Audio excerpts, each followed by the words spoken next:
بسم اللہ الرحمن الرحیم۔ السلام علیکم۔ Islamic knowledge and history channel دیکھنے والوں کو نئی ویڈیو میں خوش آمدید کہتے ہیں۔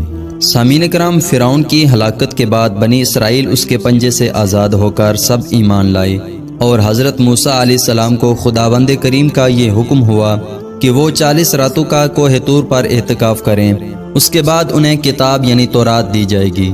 چنانچہ حضرت موسیٰ علیہ السلام کوہ طور پر چلے گئے اور بنی اسرائیل کو اپنے بھائی حضرت ہارون علیہ السلام کے سپرد کر دیا۔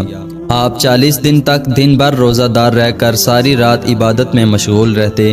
بنی اسرائیل میں ایک حرامی شخص تھا جس کا نام سامری تھا، جو طبعی طور پر نہایت گمراہ اور گمراہ کن آدمی تھا۔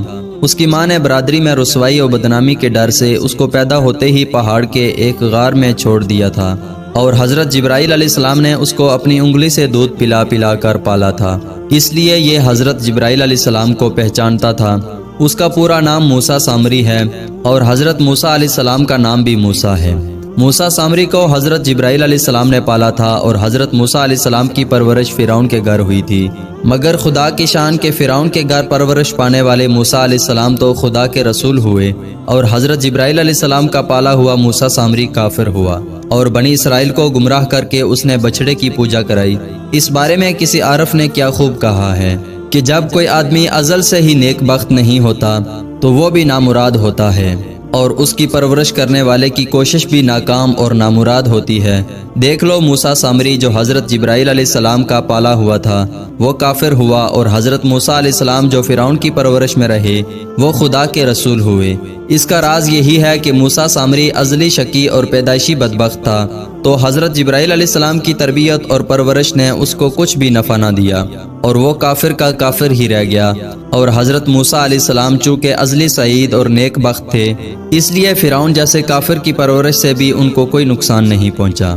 جن دنوں حضرت موسیٰ علیہ السلام کوہ طور پر معتکف تھے، سامری نے آپ کی غیر موجودگی کو غنیمت جانا اور یہ فتنہ برپا کر دیا کہ اس نے بنی اسرائیل کے سونے چاندی کے زیورات کو مانگ کر پگھلایا اور اس سے ایک بچڑا بنایا، اور حضرت جبرائیل علیہ السلام کے گھوڑے کے قدموں کی خاک جو اس کے پاس محفوظ تھی، اس نے وہ خاک بچڑے کے منہ میں ڈال دی تو وہ بچڑا بولنے لگا۔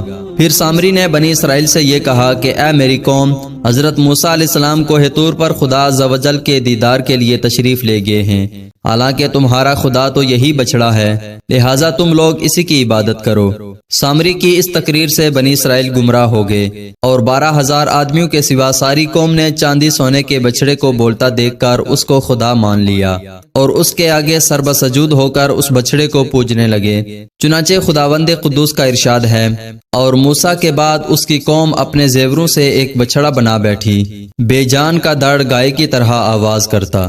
جب 40 دنوں کے بعد حضرت موسیٰ علیہ السلام خدا عز و جل سے ہم کلام ہو کر اور تورات شریف ساتھ لے کر بستی میں تشریف لائے، اور قوم کو بچڑا پوجتے ہوئے دیکھا تو آپ پر بے حد غضب و جلال طاری ہو گیا۔ آپ نے جوش غضب میں تورات شریف کو زمین پر ڈال دیا، اور اپنے بھائی حضرت ہارون علیہ السلام کی داڑھی اور سر کے بال کو پکڑ کر گھسیٹنا اور مارنا شروع کر دیا، اور فرمانے لگے کہ کیوں تم نے ان لوگوں کو اس کام سے نہیں روکا؟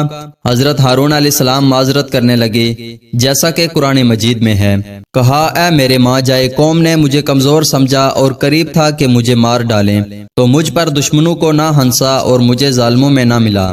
حضرت ہارون علیہ السلام کی معذرت سن کر حضرت موسیٰ علیہ السلام کا غصہ ٹھنڈا پڑ گیا۔ اس کے بعد آپ نے اپنے بھائی حضرت ہارون علیہ السلام کے لیے رحمت اور مغفرت کی دعا فرمائی۔ پھر آپ نے اس بچڑے کو توڑ پھوڑ کر اور جلا کر اس کو ریزہ ریزہ کر کے دریا میں بہا دیا۔ سامعین کرام، اس واقعے سے بالخصوص علماء کرام کو یہ سبق ملتا ہے کہ علماء کرام کو کبھی اپنے مذہب کے عوام کی طرف سے غافل نہیں رہنا چاہیے، بلکہ ہمیشہ عوام کو مذہبی باتیں بتاتے رہنا چاہیے۔ آپ نے دیکھا کہ سامری نے 40 دن حضرت موسیٰ علیہ السلام کی غیر موجودگی سے فائدہ اٹھا کر ساری قوم کو بہکا کر گمراہ کر دیا۔ اسی طرح اگر علماء اہل سنت اپنی قوم کی ہدایت و خیرگیری سے غافل رہیں گے تو بد مذہبوں کو موقع مل جائے گا کہ ان لوگوں کو بہکا کر گمراہ کر دیں۔ اللہ تعالی ہم سب کو عمل کی توفیق عطا فرمائے۔ ملتے ہیں اگلی اسی طرح کی ایک اور معلوماتی اور اسلامی ویڈیو کے ساتھ، تب تک کے لیے اللہ نگہبان۔